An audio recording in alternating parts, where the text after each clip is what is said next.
Assalamualaikum teman-teman semuanya. Salam sehat, tetap semangat. Semoga kita semua dalam lindungan Allah Subhanahu wa taala. Baik, untuk pertemuan praktikum kali ini ya, kita akan belajar terkait sediaan cair. Ada 3 resep yang perlu kalian pelajari ya. Di sini yang pertama langsung saja ada resep dari Dr. Eko, kemudian diminta untuk membuat sediaan Potioriferi ya, Potioriferi sebanyak 100, kemudian ada tambahkan acetaminophen sebanyak 2 gram, kodein HCl 0,25, Misevac Potio 60 ml, Signa Terdidie CTH1 untuk Lia. Nah, di sini kita cermati terlebih dahulu ya. Untuk resepnya kita sepakati untuk Potioriferi di sini diminta untuk dibuatkan 100 gram, dan di sini ada keterangan Misevac Potio 60 ml, maka di sini kita hilangkan saja ya untuk 60 ml-nya, sehingga untuk perintah resepnya kita sepakati hanya ditulis Misevac Potio ya, agar sinkron dengan resep yang di atasnya. Nah, di sini dikehendaki Signa 3DD CTH1 ya. Nanti teman-teman juga perlu dicermati bahwa ada kodein HCl di sini. Di sini merupakan obat golongan narkotik. Jangan lupa nanti untuk digaris merah ya di resepnya. Nah, kemudian dilihat dari resepnya, kita harus melihat dulu di dalam buku standar apakah komposisi dari Potioriferi. Nah, di sini saya sudah menelusuri ya, ada Potioriferi sekundum pH 5. Nanti teman-teman bisa cek kembali apakah betul ada di pH 5 halaman 267. Yang tertulis di situ ada asam sitrat 5 gram, kemudian air 50 gram, ada spiritus sitrun 5 gram, sirup gula 25. Nah, di sini dari campuran ini kita bisa katakan bahwa ini adalah campuran asam ya. Karena kita tahu bahwa Potioriferi ini memang untuk mereaksikan antara asam dan basa. Nah, di sini merupakan campuran asam. Kemudian ada perintah untuk tuang campuran asam di atas, kemudian ke dalam larutan NaHCO3 ya, natrium hidrogen karbonat sebanyak 6 gram dan air sebanyak 110 gram. Nah, biasanya kalau untuk air di sini 110 gram ini kita bisa mengambilnya dengan menggunakan gelas ukur ya, 110 ml, karena asumsinya adalah BJ dianggap 1. Kemudian kalau dihitung dari resep di sini, total larutannya adalah 201. Nanti teman-teman bisa cek kembali apakah betul total larutan di sini adalah 201 ya. Jadi sesuai resep standar, apabila mengikuti resep standarnya, total larutannya ini adalah 201 gram. Sedangkan dokter hanya menghendaki dibuatkan 100 gram saja ya. Jadi nanti kita kalikan bagian-bagian di sini dengan 100 per 201, sehingga nanti ketemu bagian-bagian dari masing-masing bahan obat di sini ya. Contoh di sini ada asam sitrat 5, maka nanti kita kalikan dengan 100 per 201 sehingga ketemu bahannya. Nah, kemudian kalau kita lihat dari sifat acetaminophen ya, acetaminophen di sini sukar larut dalam air. Kemudian kita harus cari solusinya. Kemudian di sini kodein HCl juga merupakan sediaan serbuk ya. Akan tetapi sebenarnya untuk kodein HCl bisa dicampur sebetulnya ya di bagian asam. Tetapi kalau di sini ada campuran acetaminophen yang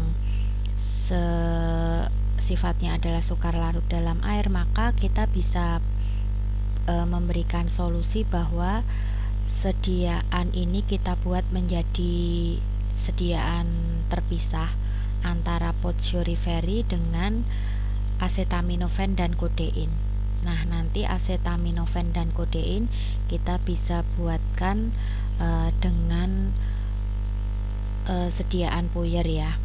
Nah, berapa bagian yang harus kita bungkus, kita nanti sesuaikan dengan banyaknya takaran yang ada di sini. Kalau dilihat dari sediaan potioriferi 100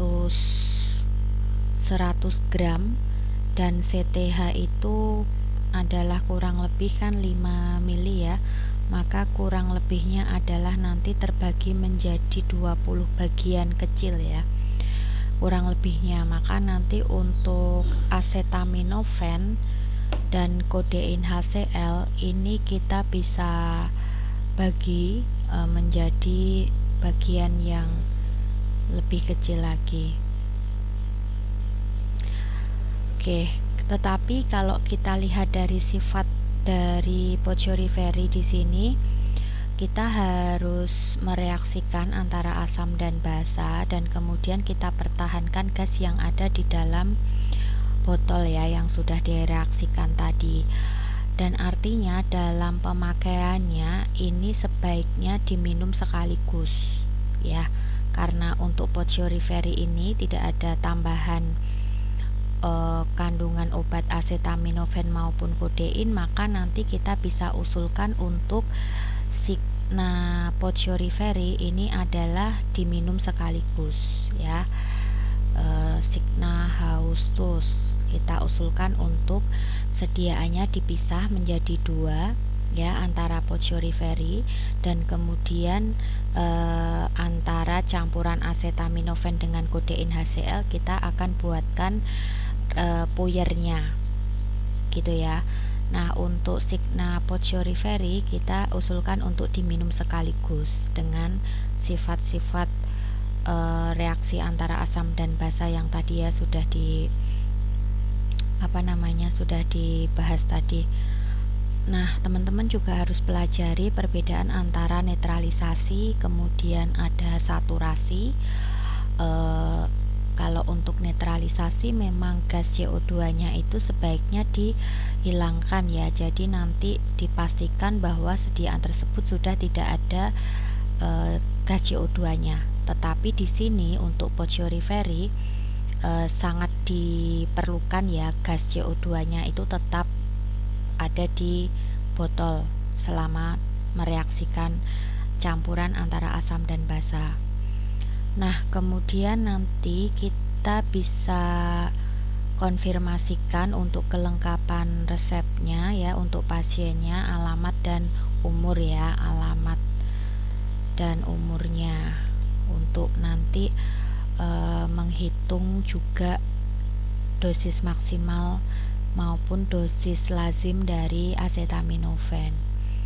Nah, nanti teman-teman juga bisa mengusulkan kira-kira acetaminophen 2 gram dan kodein HCl 0,25 ini akan dibagi menjadi berapa bungkus, dan kemudian dengan Signa untuk pasiennya berapa ya, nanti teman-teman bisa usulkan. Silahkan nanti ditulis di permasalahan dan pengatasannya, dan kemudian dalam perhitungan dosis maksimal maupun dosis lazimnya teman-teman juga perlu menghitung ya, disesuaikan. Nah, di sini dalam perhitungan dosis kita belum menggunakan BJ ataupun kadar sirup, karena di sini kita sudah memisahkan ya. Jadi kita sudah memisahkan antara sediaan cairan dan sediaan puyernya. Jadi tidak perlu menghitung DM dalam larutan karena ini sudah kita pisah. Nanti untuk resep berikutnya baru kita menggunakan perhitungan yang seperti ini. Oke, dari sini nanti teman-teman bisa menyesuaikan ya perhitungannya dari usulan yang sudah ditulis dalam permasalahan dan pengatasan. Nah, kemudian untuk cara melarutkan ya, yang tadi bagian basa di sini NaHCO3 di sini sudah ada ketentuan bahwa dia merupakan senyawa yang sukar larut dalam air. Maka nanti penyelesaiannya kita harus lakukan dengan gerus tuang ya, dengan air yang lebih banyak di sini. Jangan langsung dilarutkan satu kali pelarutan ya, tetapi nanti dilakukan beberapa kali digerus tuang gitu dengan cara ditambahkan air sampai dengan nanti terlarut. Bagian yang larut dipisah ya, dimasukkan ke dalam botol, kemudian bagian yang belum terlalut ditinggal di mortir dan kemudian nanti ditambah dengan air untuk digerus lagi ya, sampai dengan nanti didapatkan larutan yang betul-betul jernih karena sudah terlarut sempurna. Nah, itu kita harus lakukan dengan menggunakan gerus tuang untuk NaHCO3. Nah, jadi nanti teman-teman dalam membuat netralisasi di sini dipastikan bahwa bagian asam ya, bagian asam sesuai dengan resep standarnya, banyaknya nanti disesuaikan dengan permintaan dokter dan dipastikan di sini sudah terlarut sempurna. Baru nanti kita siapkan bagian basanya ya dengan tadi garis tuang. Setelah siap antara larutan asam dan larutan basa, maka nanti teman-teman menambahkan ke dalam larutan basa. Jadi dituang ya, antara larutan asam dituang ke dalam larutan basa. Tetapi untuk penuangannya kita bisa menggunakan 3 kali penuangan ya. Jadi nanti sedikit demi sedikit dulu. Nah, kemudian yang terakhir baru bisa seluruhnya dan ditutup rapat.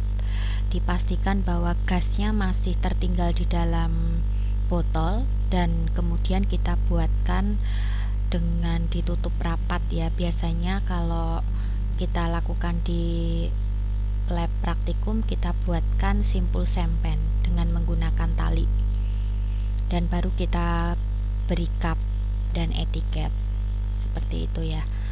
Nah, untuk resep pertama kita bisa lewati. Resep berikutnya ini adalah Solutio Charcot. Nah, untuk kelengkapan nanti teman-teman bisa mandiri ya, dilengkapi sendiri tanggalnya, tanggal sekarang, kemudian umur, alamat bisa dikonfirmasikan dan ditulis di permasalahan dan pengatasan. Nah, di sini ada Solutio Charcot dapars quarta, artinya ini diminta hanya 1/4-nya saja ya, 1/4 bagiannya. Nah, ini perlu diingat ya.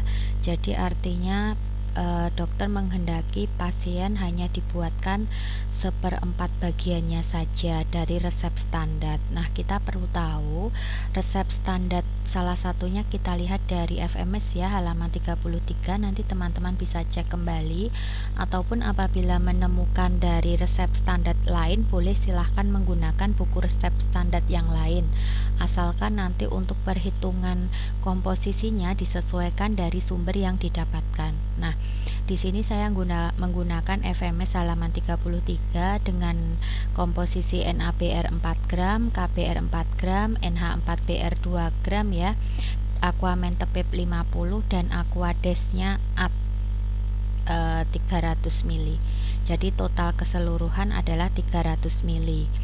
Sedangkan di sini dokter menghendaki hanya dibuatkan 1/4 bagiannya saja, maka hanya dibuatkan 75 mili ya. Dari sini nanti teman-teman bisa menghitung ya dari bagian-bagiannya. Ini berarti masing-masingnya dikalikan dengan 75/300 atau dikalikan dengan 1/4-nya. Langsung saja dikalikan dengan 1/4 ya, dikalikan dengan 1/4-nya sehingga nanti ketemu bagian-bagiannya. Nah, seperti itu ya. Nah, kalau dilihat dari sini maka nanti NaBr-nya 1, KBr-nya 1, kemudian NH4Br-nya 0,5 ya. Di sini kita tahu bahwa ketiganya adalah obat yang ber-DM, maka teman-teman nanti silahkan untuk cek DM-nya berapa ya. DM-nya berapa, kemudian kita sepakati saja untuk usianya. Usia pasiennya di sini 17 tahun. Ya, jadi nanti teman-teman hitung untuk usia 17 tahun masing-masing NABR, KBR dan NH4PR. Nah, di sini kita perlu belajar ya, ada dosis maksimal di dalam sediaan cair. Nah, bagaimana cara menghitungnya? Ya, yang terlebih kita hitung dulu DM usia 17 tahun dari masing-masing bahan obatnya. Ada NABR, KBR, NH4PR. Nanti kita cek dulu di Farmakope Indonesia. Dari DM 17 tahun, maka kemudian kita hitung, cara menghitungnya dengan dosis satu kali pakai ya. Di sini kebetulan karena cairan, maka kita lihat signa di sini. Satu kali pakainya adalah 1 sendok makan ya, kemudian satu harinya 3 kali. Jadi kalau kita lihat satu kali pakainya ini adalah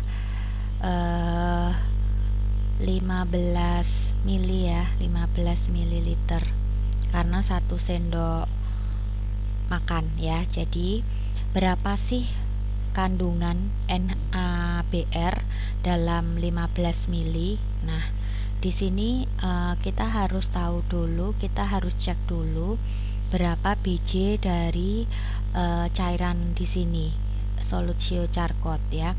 BJ itu nanti akan kita gunakan untuk mengetahui dan menghitung dosis sendokannya ya. Untuk BJ, karena BJ di sini dihitung dari kadar sirup di dalam larutan. Di sini kebetulan tidak ada sirup ya, tidak ada kandungan sirup di sini, maka kita simpulkan bahwa Solucio Charcot BJ-nya ini adalah 1. Nah, dari BJ 1 maka kita bisa menghitung dosis 1 sendokan, atau kebetulan di sini adalah sendok makan ya, dari NABR, KBR, NH4PR dari masing-masing. Kita masukkan BJ-nya berapa, kemudian volume 1 sendok dikalikan dengan berat obatnya ya, kemudian dibagi dengan berat total. Nah, di sini kita masukkan angkanya ya. Tadi BJ-nya sudah ketemu 1 karena tidak ada kandungan sirupnya. Volume 1 sendok tadi 15 ya, jadi kita masukkan 15.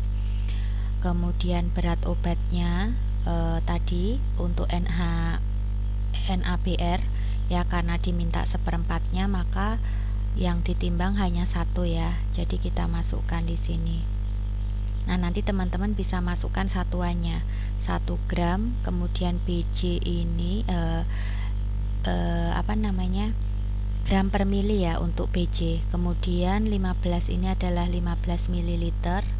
Kemudian 1 di sini ada 1 gram. Nah, jadi nanti dibagi dengan 75 mili. Nanti ketemunya hasil akhirnya adalah 0,2 gram atau 200 mg untuk 1 sendok makan NABR ya. Jadi nanti teman-teman juga bisa hitung untuk KBR-nya berapa. Kalau angkanya kebetulan sama ya, jadi otomatis KBR juga 0,2. Kalau untuk NH4 berarti 0,1. Nanti dicek lagi untuk perhitungannya ya. Nah, dari sini maka kita sudah ketahui dosis 1 kali pakainya. Nah, kemudian nanti tinggal dihitung dosis 1 harinya ya, karena 1 hari di sini 3 kali, maka nanti tinggal dikalikan 3 untuk 1 harinya. Nah, satu hal yang perlu diketahui bahwa di sini sama-sama mengandung ion Br ya, dan kemudian untuk penggunaannya juga sebagai sedatif. Jadi ini nanti kita hitung DM sinergis. Gimana untuk menghitung DM sinergis sudah diketahui ya. Nanti untuk masing-masingnya 1 kali pakai di total, kemudian 1 hari juga di total semuanya, dan harus kurang dari 100% hasilnya ya. Dari 1 kali pakai dan 1 hari nanti dihitung masing-masing sehingga nanti kurang dari 100%. Apabila dari total keseluruhan DM ya, dari ketiga DM di atas, untuk kemudian di total sudah melebihi 100, maka nanti kita harus usulkan penurunan dosisnya. Jadi nanti misalkan dari 1 gram kemudian diusulkan menjadi 0,5, sehingga nanti otomatis akan berubah perhitungan dosis 1 kali pakainya. Dan apabila nanti sudah tidak mengalami overdosis, maka silahkan dilanjutkan ke pembuatannya seperti itu. Nah, untuk usulan apapun ya, nanti apabila ada usulan penurunan dosis atau kenaikan dosis, maka nanti dalam kopi resepnya pun itu juga harus disesuaikan ya dari angka yang sudah diusulkan. Nah, untuk pembuatan saya rasa tidak ada masalah di sini, nanti tinggal dicampur ya. Kemudian dilarutkan ke dalam larutan yang ada di sini, Aquades, kemudian ada Aquamentepip yang bisa ditambahkan.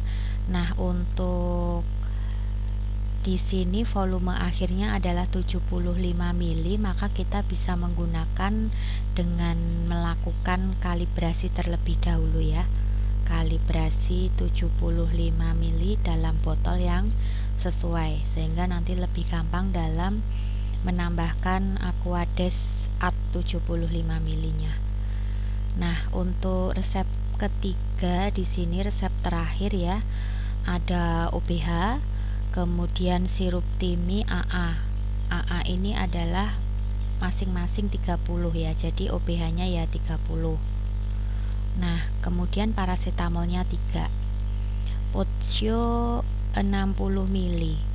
Nah, kalau dilihat dari sini total semuanya pastinya juga 30.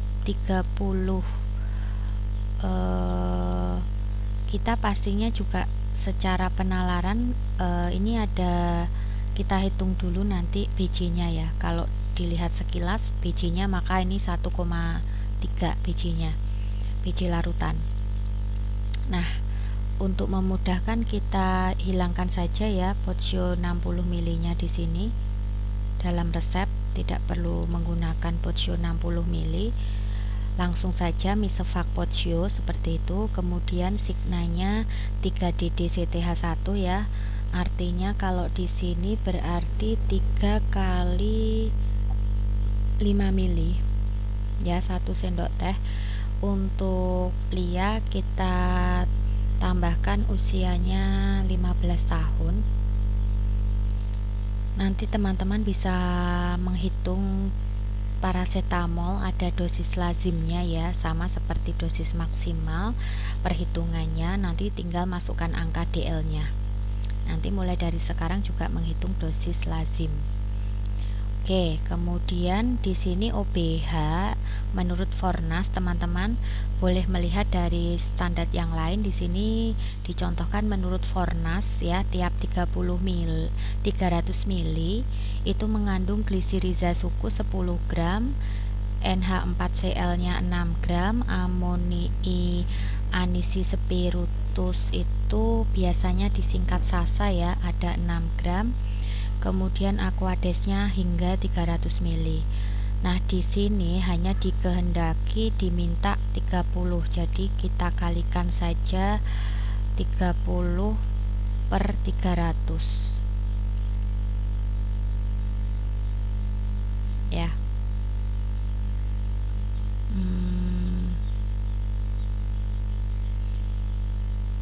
Atau kita ini ya, kita tambahkan saja satuannya di sini mililiter.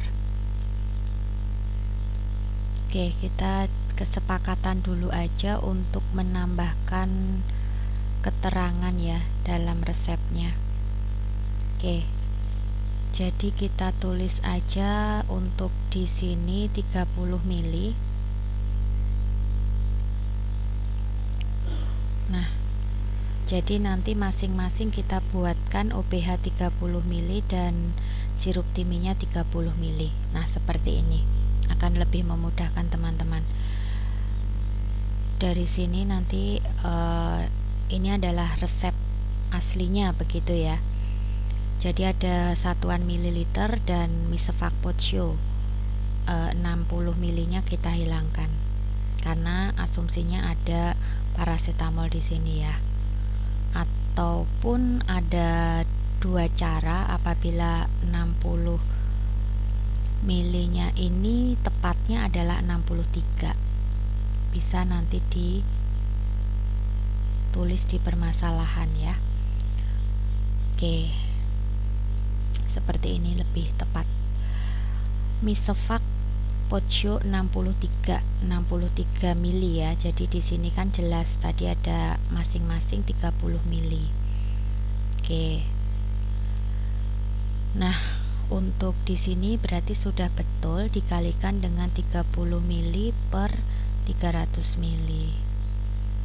Jadi nanti hasil akhirnya adalah gram ya yang kita pakai.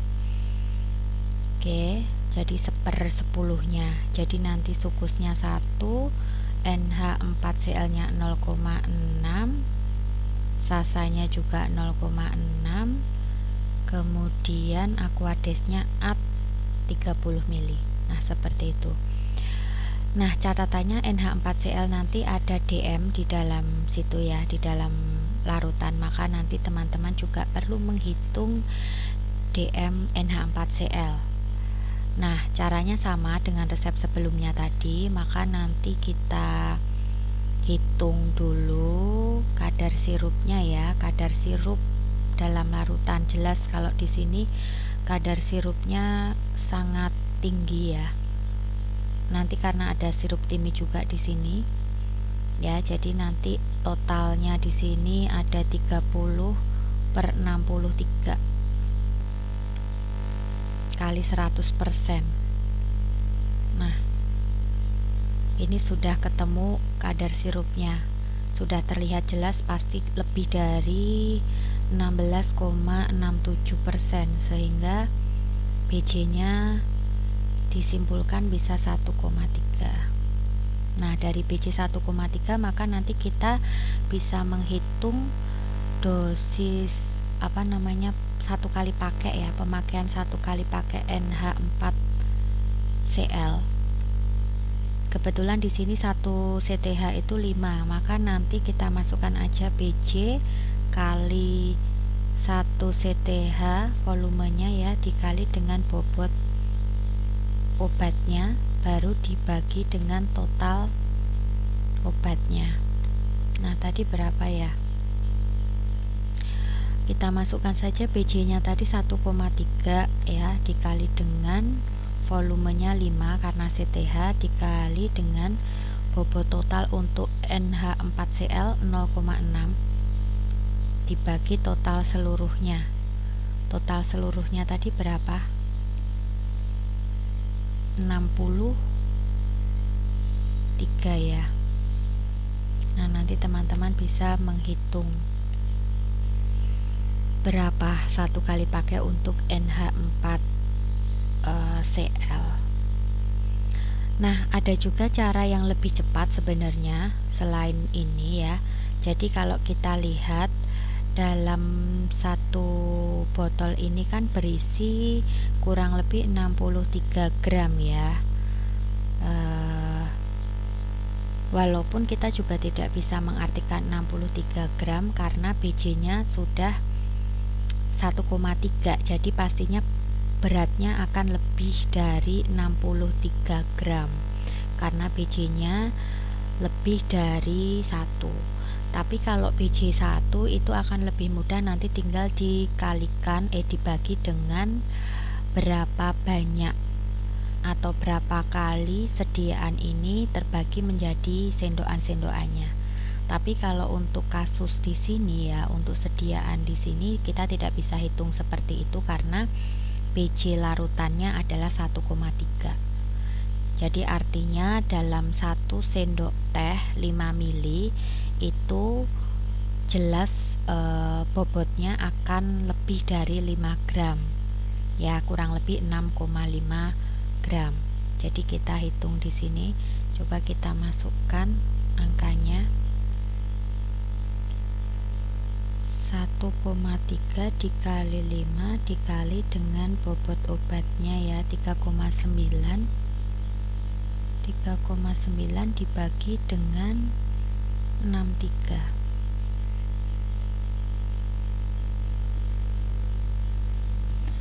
0,062.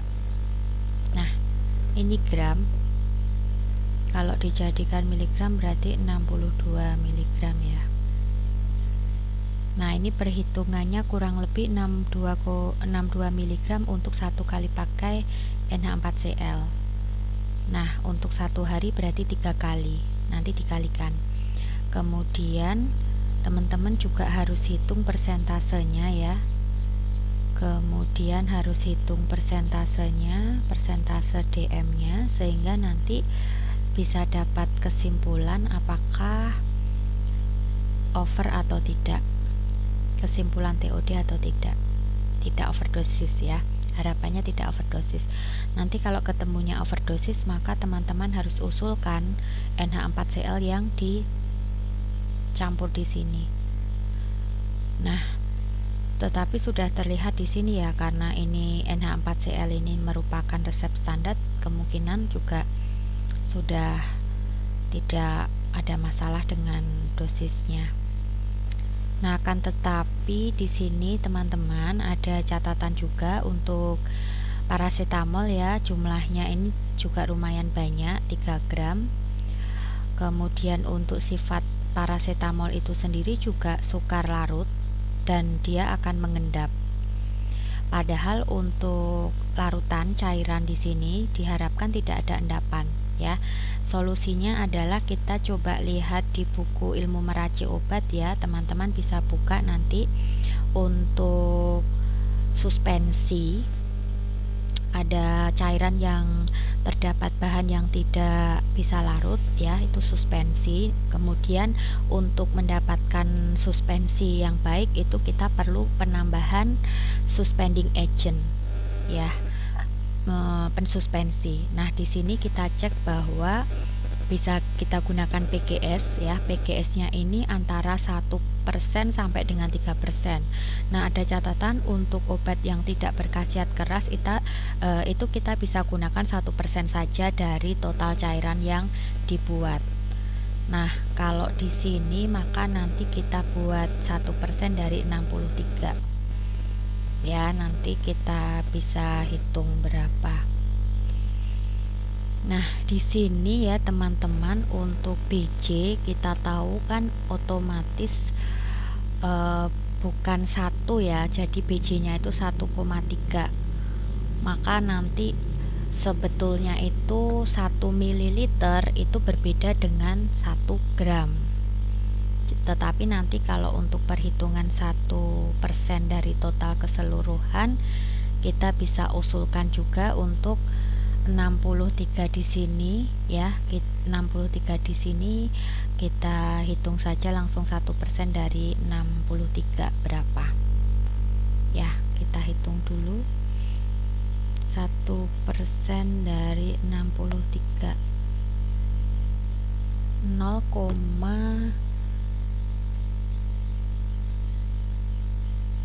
0,63. Ya, jadi nanti teman-teman menimbang 630 mg PGS untuk digunakan sebagai suspending agent pada larutan paracetamol ya. Jadi nanti dibuatkan campuran terlebih dahulu paracetamol dengan PGS, diaduk, kemudian ditambah dengan air ya, biasanya airnya 7 kali PGS. Jadi kalau PGS nya tadi 630 mg, maka airnya adalah kurang lebih di sini 4,41 gram. Nah, berhubung air ini BJ dianggap 1 ya, jadi nanti teman-teman tidak perlu menimbang air sejumlah 4,41, tapi tinggal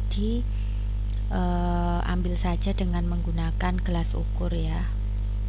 Gelas ukur saja sebanyak kurang lebih 4 mili seperti itu. 4,5 ya, bisa kita bulatkan kurang lebihnya. Nah, seperti ini ya. Untuk OBH tadi karena hasil akhirnya juga 30 mili, maka kita bisa siapkan kalibrasi botol ya. Jadi nanti untuk pengambilan sirup timi juga tinggal diambil saja menggunakan gelas ukur sebanyak 30 mili. Kemudian untuk OBH tinggal nanti penambahan aquadesnya kita pakai botol yang sudah dikalibrasi sebanyak 30 mili ya. Jadi teman-teman, untuk kesepakatan nanti resep awalnya adalah teman-teman menambahkan satuan mili ya di sini, dan kemudian untuk angka 60 kita ganti dengan 63. Nah, ini untuk catatan resep yang ada seperti itu ya teman-teman. Oke, silahkan nanti bisa dicoba untuk dikerjakan dan dicari dari referensi yang sudah ada, diperhatikan ya. Selamat mencoba teman-teman. Sekian dari Bu Santi. Wassalamualaikum warahmatullahi wabarakatuh.